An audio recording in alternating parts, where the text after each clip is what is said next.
I think we're at a critical crossroads as a state. The choice is a pretty clear one as we go forward, and that is, do we want to simply recover from COVID-19 and just kind of keep plodding along above average, kind of staying focused on the horizon, or do we want to be reborn? Do we fundamentally want to break out of the box and do something very special that I think most people in the state know we're totally capable of doing? Do we want to chart a new pathway in terms of the industries that we look at building, the places around the state that are actively engaged in this new business growth? I think the answer is absolutely yes. We are running because fundamentally I believe that being a citizen of this state and a country carries a responsibility and an obligation to step up and do what we can. I'm not great on the sidelines. I like to be in the arena. I like to be a problem solver. I feel that I bring experience not only as a former chief executive of the state when we did some incredible things, but knowledge of the national economy and business networks and the global economy and business networks, I think makes it a very unique set of circumstances for somebody like me to be elected governor, to not just go with the flow, maintain the status quo, but to allow us to break out of the box in ways that will bring higher paying jobs, present world-class education and infrastructure, because I want us to be not the crossroads of the West, Don, but the crossroads of the world with unlimited possibilities. And we're there, we can make that decision, and it's all about leadership. So thanks so much for having me. I think I bring that leadership that the state will need, and I'm ready and able to serve. Great, thank you for that. Let me first start with our economy. I mean, these are key issues, of course, that resonate with our members in the Chamber of Commerce. Utah has really been heralded as a powerhouse economy and frankly, an envy to other states. What are the factors that led up to receiving those accolades and recognition? And what do we do to once again solidify that position as the #1 economy in the nation? We have some natural attributes that play to our advantage. Our stable population, our workforce, the in-migration, universities, schools, hard work ethic, loyalty, all of these things play to our advantage. So if you can take the raw materials that the state has in such rich abundance that allow us to balance the books and to get through year to year above average when compared to the rest of the states, that's a good place to start. And for a lot of years now, we've been able to punch above our weight.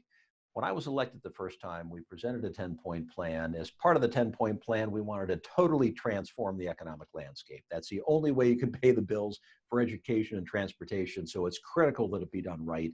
We got every one of those 10 points done within 5 years, rebranded the state Life Elevated, totally transformed the tax code, the first flat tax in the history of the United States, sales tax off food, World Trade Center was launched, GoEd was created, the cluster economic development, rural incentives for travel and tourism, the list goes on and on and on. So I would say the raw material is still there, Don. We have a 15-year-old playbook, and it's still a good playbook, but I would submit to you that we need a serious update, a 2.0. And by doing that, we'll be able to break through in new industry areas that I think hold the potential not just to kind of build 2, 3, 4% upon our current GDP, but to double our GDP, which should be our goal. We have $180 billion GDP. I want to see it at $500 billion. And with the right vision and leadership and game plan, bringing the public along, working with the legislature, working with the private sector, the investor community, I am absolutely convinced that we can make it happen. Great. I'm gonna take with one of the points you made in that answer and ask you a follow-up on those industries you mentioned. So in the past, Utah has identified and promoted the growth of certain industries in its economic development strategy. Will you continue this? And if so, what are the industries that the state should be targeting? And then how will you ensure that growth is spread along throughout the state of Utah? The government is the protector of our rights, first and foremost. I believe the government also can play an important role in clearing the cobwebs out of old and dilapidated state systems. It can be the creator of really competitive environments in which jobs are then created. So we have natural advantages for certain industries, and I think there are three in particular that will allow us to double our state's GDP. I think each is a $100 billion industry. The first is biotechnology, because of the head start we have with our great universities and some of the spin-offs already. So the breakthroughs in curing human diseases like cancer and the extension of human life and the quality of life as we know it will happen somewhere. I want it to happen here because I think the commercial spin-offs and the jobs that'll be created and the salaries that those jobs will be paid way above the national average. So it's an industry we should own. The second is finance. I want to do what Charlotte did about 10 years ago when they basically created a pathway through to creating a presence for the global financial industry where they were the epicenter. Not New York City, but Charlotte, North Carolina. I want to make sure that we can leverage off of what we've done with people like Goldman Sachs, where we can do just not traditional banking, but investment banking, advisory services, insurance, and allow companies to do IPOs here as well. We should be fully integrated. That's a $100 billion possibility. The third is defense, which has application, as does financial technology, for every corner of the state. I can see the headquarters of a major bank right in the middle of St. George. Defense is a $100 billion industry. The future of cyber, the future of drones, the future of next generation warfare. We have the land to do it, the universities, the people, the talent, the training, and it's all ours. We're limited by small thinking. And I want to make sure that we think big and do what needs to be done to double this GDP. Great. You mentioned in to have that growth, and you mentioned this in the elements that make Utah strong, our workforce. So let me ask you about this. The legislature passed legislation to place Utah's public degree granting colleges, universities, and technical colleges under a single governing body, and that goes into effect just in the next little bit here. How do you see these reforms impacting workforce quality and readiness? Well, first of all, our compliments to the boards of trustees and the administrators and all those responsible for higher ed during COVID-19, because they've done a remarkable job in getting us through in the most innovative way. It also proves a point, Don, that we can think differently in terms of how education is delivered and the way we do it. We're forced into it sometimes, but we're creative enough and facile enough to be able to adapt. I don't mind the joining of our technical schools and our traditional university and colleges under a common framework for governing trustees. And I'll tell you why. One, I think it creates some efficiencies that were lost before. Number two, I think it facilitates the transfer of credits from our UCATs right to our traditional universities. Because what we want to see is a generation of lifelong learners. Kids who are, leaving high school, getting a technical education, getting a job, but continuing their education. One of our problems in the past has been the fluidity with which we transfer those credits, or the lack thereof. And I think this will help to facilitate the joining of institutions. They have different cultures, they have a different purpose, but they have a common goal. And that's to educate and do the best they possibly can with each student and make them a lifelong learner. So it's great that we can provide a technical education and have a continuing pathway onto a 4-year degree or beyond if people choose to do that. And I think this joining of administrative capabilities and governance will allow us to do that around a common table in ways that we've never been able to do before. Streamlined curricula. A lot needs to be done in terms of harmonizing. We're not that big of a higher ed system. We're not the University of California. We're small enough where we should be facile, creative, and put our kids first. Great. And let me make a note on there too, because you talk about increasing efficiencies. And so the next question I've got really hits at that, but into the relation to the creation of new industry and supporting business development. In 2011, Utah conducted an aggressive regulatory review that eliminated unnecessary and overly burdensome regulations, which inhibited our economic competitiveness. What's your strategy to ensure that businesses can operate without unnecessary burdens from local and state government? This is probably the most important topic that we'll discuss the entire discussion here. Uh, Regulations that inhibit and stand in the way of the free flow of business and commerce. It's a killer. And business has the power to destroy through taxes and regulation. As part of our 10-point plan in 2005, we undertook a regulatory reform effort that was widely successful. That was done again in 2011, but nothing since.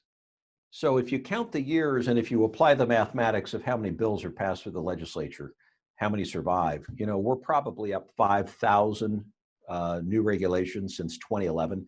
So why have we not brought current all the work that was done in 2005 and 2011, which is really important stuff? We've got a lot of cobwebs to clean out of the attic. And one thing I want to do, whether it's on 2 wheels or 4 wheels after the election, is to lead a regulatory reform tour of the state and stop in some of our key economic centers and sit down with small businesses, as I did with somebody in Cedar City just a couple of days ago who has a regional plumbing business and really has met some stifling regulations. But I want to do that times 100 and bring regulators along to listen to small business, figure out what the impediments are. And if we have rules on the books that nobody can explain away or justify, let's take them off. For every new regulation that we put on, we ought to take 2 away. Or at least come up with some sort of sunset clause that says, if these have been on the books for 10 years and nobody can justify them any longer, let's get rid of them. This is the one thing that really does inhibit business startup and make it difficult for businesses to operate. And they're across the board in virtually every industry. So you've hit upon probably one of the most important things the next governor can do early on. Wonderful. Thanks for the answer on that.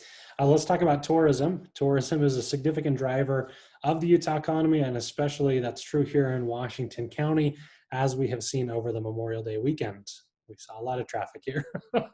However, some are concerned that with the overcrowding of our national parks, that it creates some issues for us. So how will you promote tourism while ensuring that our parks and recreation areas don't get overrun?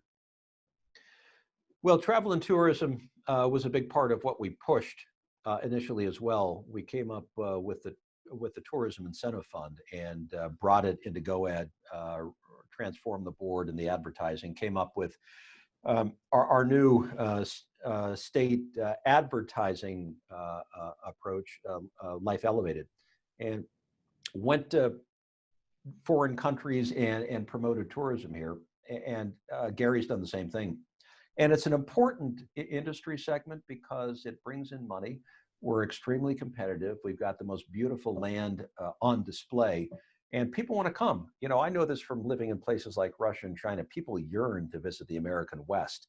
And I think we're just beginning to see the early trickle of the tourism demand that's out there. Therefore, what's important to us is that we make sure that we've got the right infrastructure, that we not have these jewels completely overrun to the point where we're loving them to death. I'd also like to double the number of our state parks. We've got some great state parks, and I think it would help beyond just the 5 national parks and our current state parks to have more. It would allow us to have a little more flexibility with our state lands as well. We've got far more that we ought to put on display for the rest of the world to see. But I like tourism. I think it's a generator of economic growth. It feeds into the hospitality, the lodging, and the restaurant sectors as well, which are also engines of growth, unfortunately hit very badly during COVID-19. I think our strategy of continuing to promote tourism, I look at the World Senior Games that I was part of in 1987 with John Morgan and my own dad. It's just a small group. We made a small contribution to getting that thing off the ground with the dream that it would put hotels back to work in the St. George area. And I look at the thousands of people that brings in around the world and the multiplier effect and the tens of millions of dollars. And this one little idea just stimulated so much economic growth. And we got a lot of good ideas out there that will probably play out in the form of travel tourism. We've got the platform, we have the vistas and venues. We just need to make sure they're not overrun from an infrastructure standpoint. Great. Let's move to a little bit of the concern that rural Utah feels of being underrepresented in some of the statewide discussions. So the greater St. George area often feels neglected in some of the Wasatch Front conversations, as we might say, that have a statewide impact in our communities. How do you intend to unite the state and ensure that all areas of Utah have a voice in those conversations? You know, some people, when they get out and campaign, they say that they're this candidate or that candidate. I'm from rural, I'm from urban. I think that's nonsense. You know, I don't see any differentiation between us as Utahns. We all have the same basic dream for our state. We want our families to prosper and succeed. We want freedom. We want life, liberty, and happiness. And I don't care where you live in the state, that's what you yearn for. And some people live in the metropolitan area, which is now the fourth or fifth most urban area. It makes our state one of the most urban states in America. And it means the quality of life is going to be a little different than the rural areas. And in the rural areas, which are so diverse and plentiful, I hate even using the term rural Utah because it does it a disservice, because each destination is so unique and so different with its own aspirations. When I was governor before, as I will do this time, the good Lord gave us 2 ears for every mouth we have. And we ought to use those faculties in the ratio in which they've been given. Usually it's just the reverse for politicians. And I don't like that at all. I have learned more and gained more by sitting and listening and learning about how we can pull together around what priorities we should be coordinated on and where state you should stay out of my business. Uh, this isn't just understood when you come in and you're elected governor. This comes through getting to know the state in every corner of the state, which I've spent decades doing now. And anyone who's been through the course of a campaign, as I have with some pretty good others who are candidates, we're like Alexis de Tocqueville coming to the United States, where you're picking up opinions from all over, and you're kind of a walking encyclopedia of what works in one corner of the state and not in another.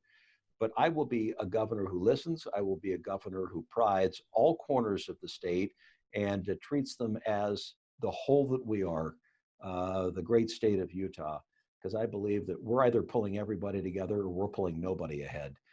And that's the way I governed before, and it's the way I'll govern going forward. Great. I appreciate those remarks, and I want to shift to COVID-19 and its impact on our state, because in some ways it's caused some rifts and in some ways it's brought us together. But what do you consider the proper role of government when addressing a pandemic like COVID-19? Well, the role of government should not change. And having lived in Moscow and Beijing, where your government tells you to do something and you have to do it out of fear of reprisal and punishment. We don't operate that way. And so when I see the government saying something and everyone sort of following meekly, it's like, I'm not sure this is the United States I was raised in. My philosophy is this, Don, you know, I am more of a libertarian-minded person. We believe in getting the facts, being told what we ought to know by the experts, not the politicians, but the experts, the public health experts, and then letting us govern ourselves. That's what liberty is. I don't like the idea that cars get stopped at the border. I mean, this is like driving from Finland into Russia, you know, with invasive questionnaires, the responses to which go into a data bank kept by who I don't know, for how long I don't know. But that just does not feel right to me.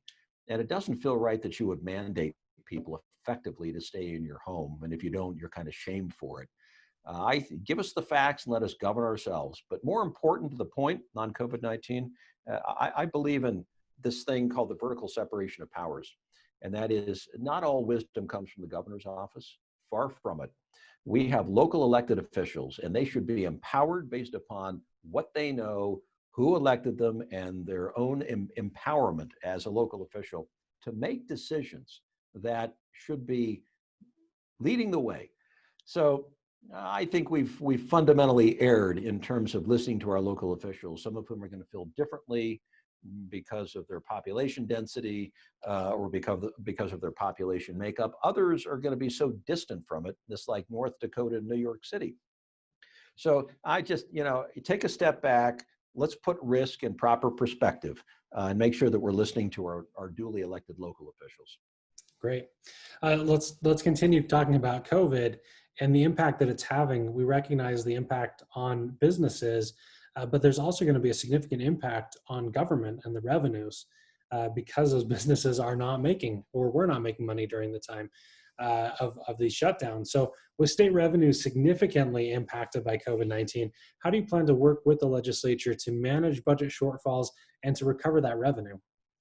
We have unemployment at 10%, and it's going to continue to rise. These are the worst numbers that, at least from what the economists have told me, we've seen in recorded history. We had a similar circumstance with the Great Recession in 2007, which I was governor for 2007, 2008, and I went to China in 2009.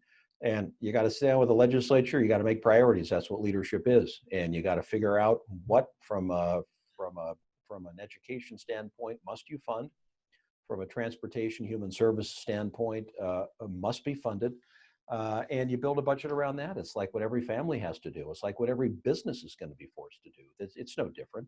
The numbers might be a little bit larger, but the principle is the same. But most important for me is not looking at the receding side of the balance sheet. I want to look at the growth side of the balance sheet. So one of the reasons I'm so excited about the future is I've never been more optimistic about the state's potential. And the sooner we can get on with the plan and market ourselves as a safe haven for investment and business startup, and even businesses that are going to want to move out of deteriorating cities like New York and Los Angeles, we're going to be able to recoup that revenue, but just not recoup it in a normal sense, but be able to recoup it and grow and double the state's GDP. So I'm excited about that part of it. The skinning down of budgets, which everyone is going to have to go through, is just a process that won't be fun, and it won't be pleasant, and hopefully it won't last long. And I think that whole question of how long will it last really will be determined by the next governor of the state. Great, thank you. Well, let's talk about taxes, something you know a little bit about. The legislature made some changes to tax structure in the last session. Are you supportive of those changes? What other changes to the tax structure would you recommend or process as governor? I led tax reform, which was part of our initial 10-point plan, and we got it done. It took us 2 years, and we delivered the first flat tax in the United States. Among other things, we double weighted the business tax, and we took the sales tax almost completely off food. There's still a little bit left, and I'd like to complete that in its entirety. One of my irritants is we weren't able to finish the job there. Why did it take 2 years? It took 2 years because public input is critical. Whenever you do tax reform, you've got the economics, the mathematics of tax reform, then you've got the process part, the politics of tax reform. And that includes bringing the legislature into it, getting buy-in, and the public into it so that they can voice concerns, take ownership, and be part of constructing the final package. So we got some done the first session and more done the second session, and then it was complete. And Don, we got 100% of the legislative vote. All Republicans and all Democrats voted for it, not because they agreed with the content 100%, but because they were brought into the process, which I think is really important. So when you look at the income tax, it's just below 5% on a flat tax basis. I think that's competitive as income taxes go. If you look at the business tax, it's relatively competitive as business taxes go.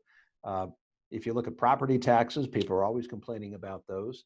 But I think they're in the top 10 or 15 when compared and contrasted to other states. And when you look at the sales tax and how in an evolving economy that relies more on point of purchase sale and the services sector, that's where we're going to have to keep our eye on the ball.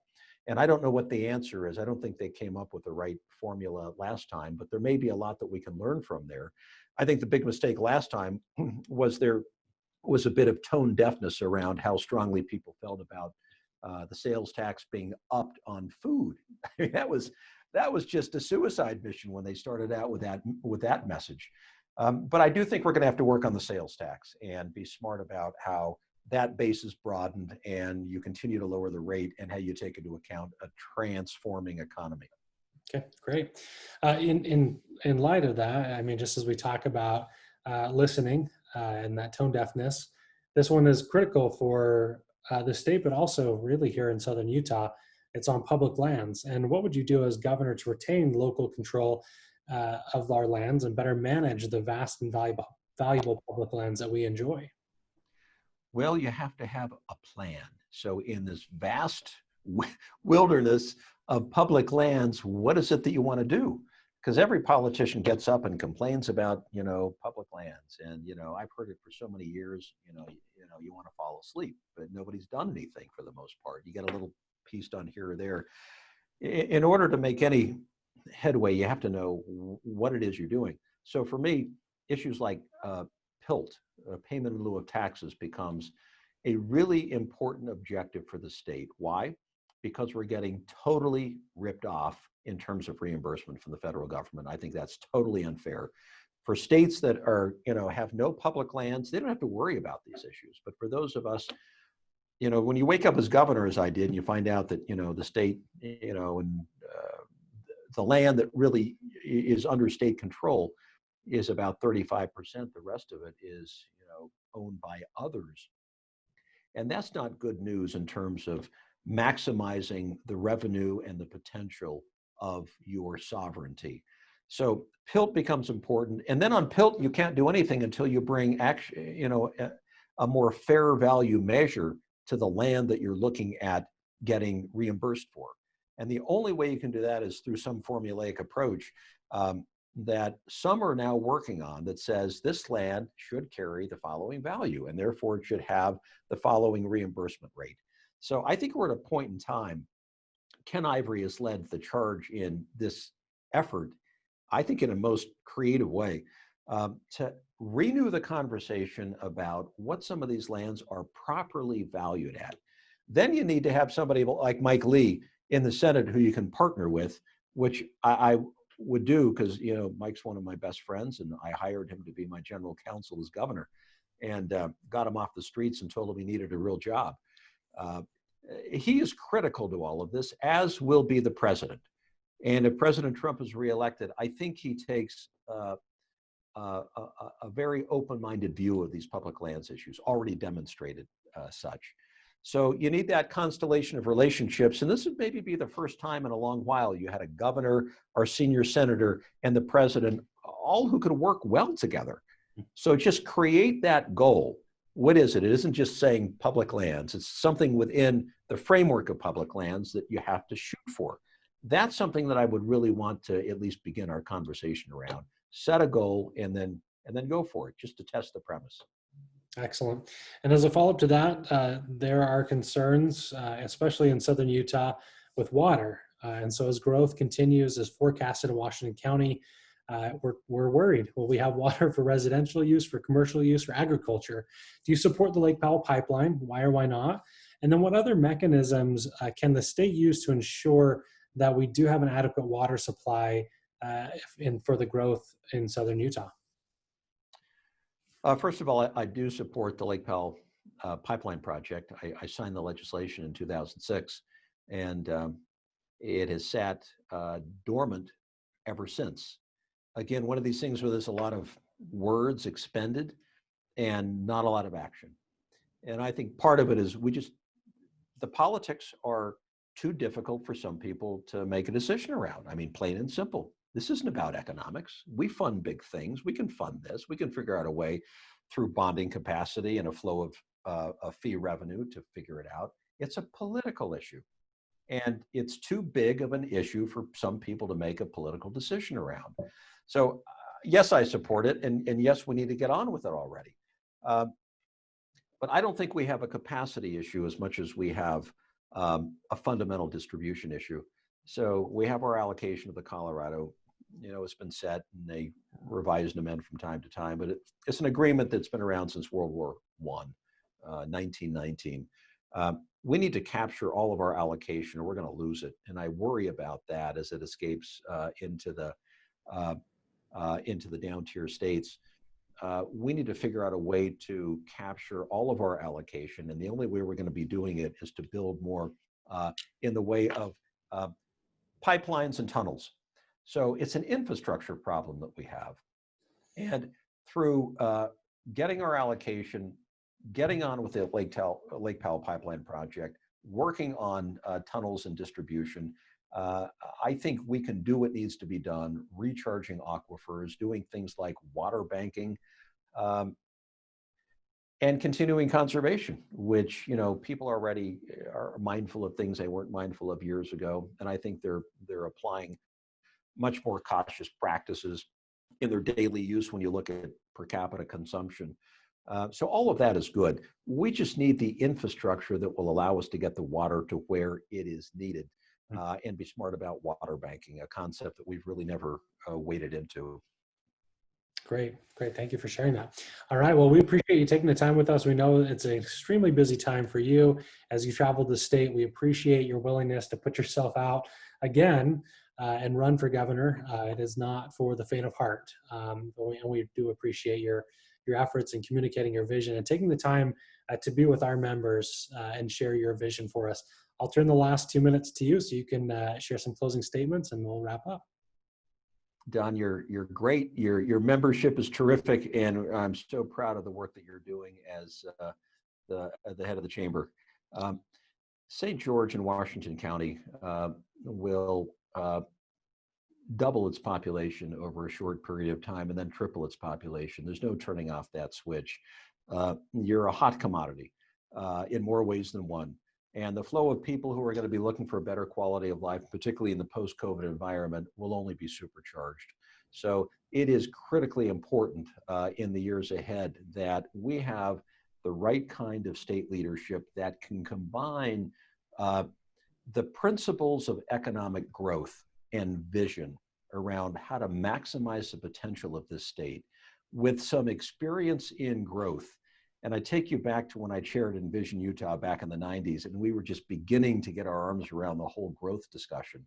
What do we want our communities to be? What values do we have as a community that we want to be able to maintain, even as we double and triple the population? I've got the experience that is tailor-made for this time in our state's history. It's pretty clear. If you want to maintain the status quo and just kind of recover, I'm not your man. If you want to break out and if you want to be reborn and maximize the potential of the greatest state in America and make sure that we can fundamentally maintain a quality of life that we have all grown to enjoy and that we want our kids and our grandkids to be able to experience as well, that's just a community value that we have. I'm prepared and willing to do that. And I think I bring a unique set of traits and skills and relationships during a very unique moment in our state's history. I don't need to be governor. I don't need a title. I don't need a portrait hanging in the Capitol. I'm doing this because I love my state. I'm not going anywhere. People say, well, Huntsman will go run for president. Everyone is entitled down to one big mistake in life. I ran for president. We're not doing that again ever. The most important work that we can do is right here in this great state that we love. I'm committed to it. And I just want to thank you and congratulate all of you for building the chamber into what it is today and having the good intelligence and good insight to hire Don to be your leader. Well, we appreciate that time again. Thank you for spending these past 30 minutes with us and sharing your insight. And we look forward to the coming weeks ahead. Thanks again. Great, Don. Real pleasure to be with you. Thank you.